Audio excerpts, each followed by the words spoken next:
Bismillah ar-Rahman ar-Rahim, alhamdulillah, wassalatu wassalamu ala rasulillah, sallallahu alayhi wasallam. Assalamu alaikum rahmatullahi wa barakatuh. This is your brother Gib Romaani, and I'm coming to you today with another very interesting outlook on the issue of the conditioning of our ummah, of the world actually, when it comes to this phenomenon of LGBT, homosexuality and lesbianism, and all the other. Now, I think one of the main problems with understanding that, and I want to start with a few disclaimers. Of course, people don't like these kind of talks with the push of legalizing such behavior. It is a legal battle, and it's been won so far by the LGBTQ movement. And that's mainly because they've really invested in it and they've really put in a lot of time and a lot of effort, right? While the rest of the communities who do not agree with that type of behavior kind of had to just, stay back and just can't do anything other than that, right? So they didn't respond in the same way. So I know, I'm aware, and this is not a call to hurt anyone. This is not a call to attack anyone. No way. We do not want that. We do not endorse that. However, this is a call for education and a call for understanding. Be whatever country you're in, you have some freedom of accepting or rejecting things. You have certain freedoms that you can within your laws, and you have to be very careful how you position yourself and play it smart, right? We understand that this movement is very aggressive, very strong legally, and it can cause problems. So I'm giving my disclaimers. I'm not calling for anyone to be hurt. I just want people to understand other ideas and other sides as well. So if the LGBT movement has the right to express their opinions and to pretty much propagate their understanding of world and life and how relationships should be, then of course we also have that right as well, isn't it? Or are we on a double standard? That's another question. Because it's very easy to scream, hate speech, but is it hate speech? I'm educating. I'm not hate speech. I want people to understand so they can make an informed, educated decision on how they expose themselves to certain stimuli, how they allow their children to be exposed to certain stimuli, because I believe a lot of people do not know. I believe that there are certain people who do know and they make use of that, while others do not know and they have the right to know so they can make an informed decision. So here it is. Last time I talked about a theory of how the exposure and propaganda, and might you call it even in psychology as a concept of the repetitive effect, which I'm going to talk a little bit about today as well.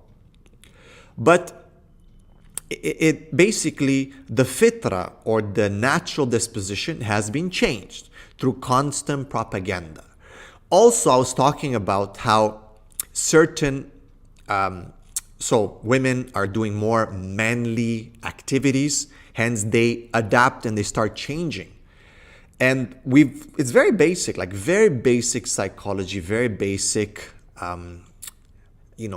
biology, where a person is doing certain acts and activities that kind of are more, you can say more towards a certain gender. So in terms of when you look back into history. And if there's, of course, people will confuse now, well, there's no such thing as masculinity or femininity. They want to reduce that gap. But I think in the human nature, when you see a woman who cuts her hair very short and talks like that, and like a man and doesn't walk, people will be like, that's a very masculine woman. I think it's just common sense. Like, we don't have to get very deep into definitions and to analyze this issue. I think it's still in the nature of human beings, when they see someone like that, that's a very masculine woman. And when they see a man who's very feminine, that's a very feminine man, right? I think it's very clear, and I don't have to argue that point, right? It's kind of like, okay, it's sunny outside right now versus it's night right now. It's very dark. It's just common sense. Let's call it, and use a scientific terminology, it is something that's observed. Okay, it's observable. Like that's what you observe. That's just very clear. So when I was studying psychology, and I'm of course still a student of psychology, one of the things that really attracted me was the work of Skinner, okay, behaviorism, as well as, of course, the classical conditioning and operant conditioning. And Pavlov was doing the experiment. I think everyone is aware of that, the dog experiment with the bell and the food, right? And how the stimuli became, the actual thing that elicited the response. And that was called classical conditioning. And basically, I wanted to look at that a little bit, because if you analyze what's happening in the world today with many other things, but for me, for this video, we're talking about the LGBTQ movement. People are saying that, we're born like that. Men or women who choose this kind of lifestyle are born like that. And I would argue against that. I believe that there's no evidence whatsoever that I do know, having been in the scientific circle for quite some time, having done research myself on Parkinson, and I do understand that, yes, some research is pushed. There is politics in research as well. You have to understand that. It depends where the money is. Then researchers can come up with great results. I'm not going to go into conspiracy theories, okay? Results are fudged sometimes. And this we've experienced within our university, within our circle of research. So I don't think there's any doubt about that. There's politics in everything, right? There's no unanimous decision on a certain thing. There's always, theories are criticized, there's responded to, people come up with different ideas. And I think that human beings have the responsibility to be sincere in the search of truth and weigh out the options and say, okay, let's see which one has the best evidence. Kind of like when you look at Islam, right? And other faiths. It's very easy to say, yeah, you think your religion is better than mine, huh? And that's it. And then just leave it at that. No. Like, you need to really examine what I'm claiming if you're really interested in finding out if truth even matters anymore. Or is truth not even a concept anymore? Like, oh, what's true to me might not be true to you, and this and that. That's a bunch of, to use, for lack of a better term, or lack of scientific terms, a bunch of baloney, right? Because everyone knows that there is truth out there. And even when you look at science, there's things that are based on evidence-based practices or learning. Even in education, the field that I am in, there's evidence-based, practices that are very important. And I think in every field, truth is so important. So of course, people dismiss things, conspiracy theories, hate speech, right? These are slogans that allow people to just not be cross-examined. But I believe that human beings have the need to cross-examine. They have to be honest with themselves. The unexamined life is not worth living, isn't it? I totally agree with that statement. If you haven't examined who you are, what you've been told, then definitely you are in loss. And it's not about emotions and feelings. That's, I think, where the qualifying statement comes in. That the truth is not always with what you think should be the truth or how you feel about it. It needs, and sometimes it's quite painful and quite bitter. Anyway, going back to classical conditioning and even operant conditioning. I want you to do a little bit of study on this. I'm not going to give you everything what it is, but basically there are stimuli that basically get a reaction from our body. I'm just to put in very rudimentary terms. The stimuli are all over in our life. We basically live based on stimuli. Things that elicit a response in our behavior. And when you look at classical, or when you look at operant conditioning, the behavior itself, once you do it, becomes in itself a stimuli. So it kind of circles around. So you do something and you get the reward. The stimuli is after the actual deed. So for example, I clean the dishes, my mom hugs me and says, thank you, right? That actually creates more desire in me to do again. You do it again, and then I get again rewarded, and again, and it gets more and more and more because I feel nice being hugged by my mother. With classical conditioning, right? The stimuli, there's a stimuli that elicits a response, such as, for example, being fed by food, right? So food comes, you see the food, you get, you want to eat, right? And then, let's say there's food showed, and then they ring a bell, right? Like in Pavlov's dog. And then now they don't have to put the food in anymore. They can just ring the bell, and it will elicit the response of you salivating and craving the food, right? So the neutral stimuli now has become basically it's being conditioned, and it basically itself in of itself now has become a stimuli. So what I'm trying to say here, just so you understand, what I believe, this is a theory again that I believe has a lot of proof behind it when you look into classical conditioning, operant conditioning, that the amount, number one, that again, based on my experience with a lot of my clients in counseling, and I do counsel homosexuals and lesbians who are Muslim, there's two types of clients. There's the ones who feel bad about who they are and why they feel like this, and then there's the ones who just kind of don't care and just they're brought to me because either parents or whatnot, but they could care less because they're kind of past that feeling already. They lost that nafs al-lawwama, the self-reprimanding soul that tells you, I think this is wrong, based on a certain principle, which is, of course, Quran and Sunnah. So two types of clients, right? With those, it's with the ones that are kind of lost the standard of Quran and Sunnah. It's very hard to deal with because they're trying to convince themselves, because they want to appease that anxiety. They don't want to feel like they don't know who they are. They're coming out. They want to be proud, right? Versus the ones who say, look, I know this is wrong, and I want to just kind of get rid of it, right? I know I'm never gonna act on it. I hope I can, and right, I know it's haram. So there's two different ways of two different clients.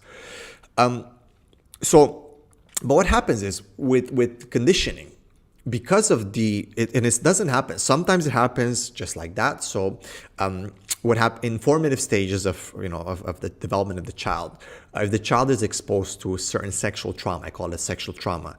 A lot of my clients have been abused by like babysitters or cousins or anything, sexually abused, right?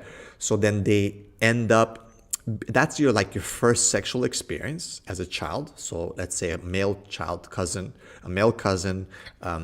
does sexual things on a younger boy who is also his cousin, and for whatever reasons, usually either someone has done it to them or they've seen something. So because that's their first sexual experience, now they all of a sudden feel that their body reacts in a certain way, and they want more of that, right? Because they felt pleasure. For the first time, their brain has released certain neurotransmitters that send certain signals across your body that makes pleasure into that body. So they like it. It's pleasurable, right? Because that's the first experience. They haven't yet understood the concept of I'm a male, female, the concept of what's right and what's wrong, right? Because they're still at a very young age. This is one case scenario. There's, of course, a wide range of scenarios. I'm just giving you one case just so you understand where I'm coming from. So the cousin inflicts certain sexual behavior on the younger cousin, who also experiences for the first time certain pleasure. Whether they accept it or not, whether they rationally can understand it, because what happens is our ethics and our morals kind of make blocks in between. I mean, let's theoretically say, if a male closes his eyes, or and another male does some sexual things to them, can it not reach to a pleasurable? It could, and it does in many cases. That's why you have the concept of bisexualism, people trying things, experimenting. I read an article where it said that a lot of the young men experimented with friends. Friends rub against each other. Boys, being a school principal, I see this all the time and have to deal with this kind of behavior where boys hump each other and rub each other, right? And it's like their first sexual experiences, and their hormones are kicking, they're developing, they are having wet dreams, they're all kinds of behavior. Even though if they're not identifying as homosexual, they like girls, but they cannot get to girls, or they have the issue of pregnancy and rape and fear and families and culture, and they just kind of start humping boys and just experimenting with boys, yet they like girls. So it is possible for a man to be with a man. It is possible for a woman to be with a woman. Biologically, it is possible. People need to understand, no, stuff is gay, I'm gay, it's not gay, this is gay. No, it happens. It happens. And so what happens is this cousin is inflicting sexual, behavior on the other cousin. The cousin is the first time they experience, sexual pleasure. They like it, then they want to elicit another feeling of that. So the stimulus is becoming stronger and stronger. It is eliciting a pleasurable response, and that now is going to circle into what we talked about when it's, the issue of operant conditioning. Right? It's going to require more. So he's going to go and do it to someone else because he's going to pleasure himself, and then he's going to pleasure the other person. And then it's going to cause again into a loop, right? So that's one scenario. Another scenario, like people see things, like one of the cases that I had, where the girl was exposed to lesbian porn, right? That's the first experience ever of seeing sex. And it was just by mistake that they watched something. And that developed a desire for women into her, and she didn't understand how. It was like a bisexual almost, behavior. But it's from that conditioning, like that conditioned the response. The response wanted more, more of that feeling. The body wanted more of that feeling, and basically it went back to the stimulus, right? And the stimulus became stronger and stronger. Now, what happens is, as you develop, as a woman, as a man, your neurons basically start firing, right, on a certain response, on a certain stimulus, and they elicit, of course, a certain response. The more neurons fire, the more the connections strengthen. And what happens is now, like learning a language, the more you use certain things, certain languages, you do more exercises, right? You start understanding, learning more. You're like, oh my God, I'm learning. Wow, look at me. I'm like able to communicate now, and I wasn't. Why? Because the neurons fire and strengthen those connections. And it changes actually the way your brain is wired. The brain is very plastic. And actually sexuality is quite plastic. It is quite, let's say, flexible. Right? So the more you condition, especially in the younger ages, and you condition that type of behavior, it's going to basically start developing into who you are, your identity. As you grow older and older, 15, 17, 20, 25, now you are forming your identity as a human being. But because you've been conditioned at a very young age that this kind of stimuli elicits sexual pleasure, which is a very strong form of pleasure, right? I mean, like the world, one of the most important things is sex, right? It continues the family, progeny, the future of the nation, of the world is very important. As much as people like to, sex, it's so dirty, it is very important. So that feeling is elicited. And of course, you've been doing that for a while in a specific parameter, man to man, woman to woman, for whatever reasons, social reasons. It became easier in Muslim countries because no one really questions a guy with a guy studying, being together behind closed doors, same with a woman. But if they catch a woman with a guy, it's a whole different story, right? So it's much easier actually, and that's why you find that in the Muslim countries, there's a lot of homosexuality and lesbianism. So that changes your mind, changes your ID, changes who you are. And then, of course, you are that, your identity. The next step is that you come out. Why? Because there's a contradiction between your principles, your ethics and your morals of what you've been taught, i.e. Islam, and who you are, who you've basically became, who you've been conditioned.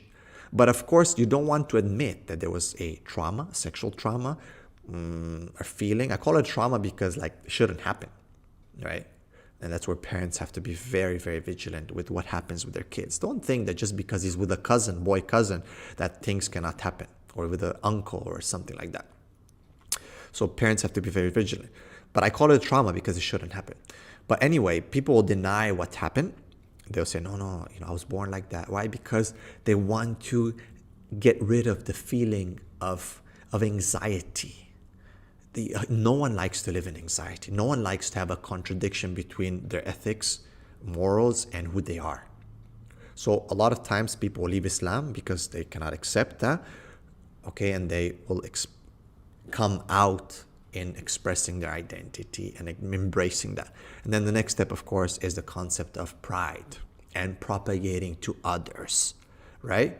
So all that is something that you need to think about as parents, as the community, brothers, sisters, young, old, because that is why and how I believe that people become homosexual or lesbians or other sexual deviations from the biological norm, which is a man and a woman, which results in pregnancy, of course, majority of the time, which is the DNA bears witness to the connection, the way God designed us, the plugs and the plugins, everything bears witness that this is the way it should be. Yet people don't want it. They want to put the wrong plug in the wrong place. They want to put the wrong chip in the wrong position. They want to, and then of course the system's not going to work properly. It's not going to generate proper electricity and proper power. And then we wonder why and what's going on. Again, people need to think about these, analyze, and understand the concept of operant conditioning, classical conditioning, the work that the LGBTQ community is doing in propaganda, in launching the stimuli through educational projects, through infiltrating into the curriculums of many countries. And then, of course, legalizing or criminalizing certain behavior, certain speech, so that they can protect that. So no one can actually stand against them. No one can actually call them upon it. Because if you do, oh, that's hate speech. Oh, you're criminal. So people will not even listen. Oh, that's conspiracy theory. Oh, that's just a bunch of baloney, right? Just dismissing things without listening. So they've positioned themselves very strategically. They're very, very aggressive. They have a lot of money into it that's being put. And slowly, the world is changing. Guys, the world is changing a lot.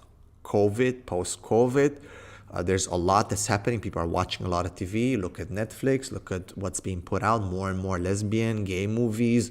More and more feeling about love and about passion. Things that people are missing, right? One of the Native Americans was talking to a man, and the man was saying to the Native American, "Why you guys, like, a lot of your songs are about like water and rain?" He said, "Because we don't have a lot of that." Right? And then he asked him, why are a lot of your songs, to the Western guys, about love? Is it because you guys don't really have that much? Like, you haven't experienced proper love? Right? So I hope you understand what I'm trying to say, right? It's just being pushed there. It's being pushed on us a lot. So I want parents to think. I want the Muslim community to think. I particularly want to reach out also to the imams and to the Muslim leaders to understand this, to see this lecture, to think about it, because you're responsible, guys. A lot of you are kind of allowing now, because the government is pushing to allow this, inclusive workspace, workplace. People come in and train you about homosexuality and how you should accommodate that.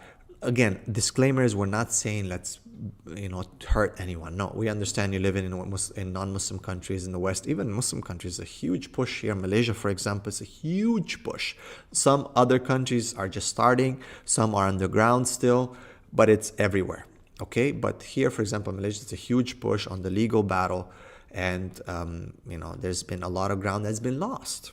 Why? Because people don't understand the concept. So the imams, the ustaz, the muftis have a responsibility to educate their communities and to understand how you can approach this. How can you train your community, your intellectuals, to actually intellectually fight this? How to train your families and educate your families to be aware of these things, so you can make an informed decision or action as to protect your children from these things, especially in those formative stages where they can be easily influenced. To be more vigilant, be careful. Where is your son or daughter going? Just because he's with another guy or she's with another girl does not mean that it's okay just like that without being supervised. People are sending their kids overseas to study, to be alone. God knows what's happening. I know just limited, I'm not saying, like, you know what I mean, right? Just limited of my experience when I was in university working in the paramedic responses of how, people are behaving, Muslims coming from Muslim countries. So God knows only the full picture of what happens in the different countries. I can only tell you what I've seen in where I've worked, but it was quite shocking as to how the Muslims behave coming from their Muslim countries, being protected by the family and just letting loose, because it's still at a very young age. That's still 19, 18. It's still formative stages of development at a different level, but yet still a lot of things can happen. So I think we need to discuss this more. I think I'm quite disappointed with a lot of the scholars and muftis and educators in the Muslim community that they're not addressing that. I know that there's a fear. I think what I'm saying right now cannot be criminalized. It's a very polite, it's a very kind of like an academic approach, a intellectual approach to this issue. And I think more people need to talk about that. I think a lot of the people who have a lot of followers can really make a change. I know that a lot of people say, but I want to stay neutral. Yeah, but you're responsible because you have the followers. And these people will follow it.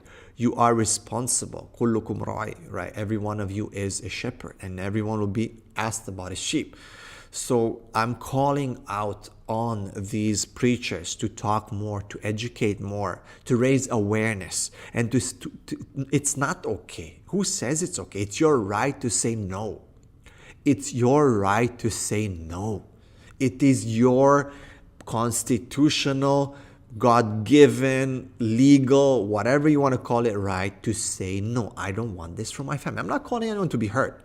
I don't want this for my family. And guess what? I'll go even a step further. I will educate others about it, that they should also not agree, because this is our belief, our faith. We believe in it, that this is the truth, and we have the right to choose to abstain from this kind of behavior, accepting this kind of behavior in our mosques, in our communities.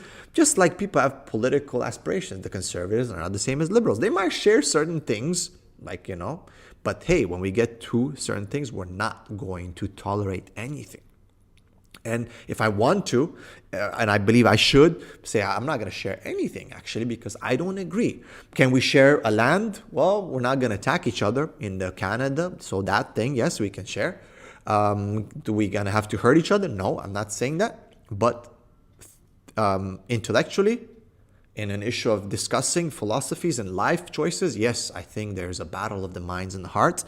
And no, I don't think we should join hands in social work and in political activism or in social activism, because this is an issue of ethics. And that's where, when we come to ethics and morals, we don't go general, we go very specific.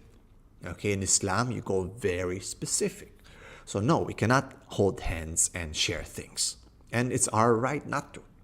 So may Allah subhanahu wa ta'ala protect all of you. I hope that people see this video. I hope that it reaches the right people, especially parents. May Allah bless you. Barakallahu fikum. Assalamu alaikum wa rahmatullahi wa barakatuh.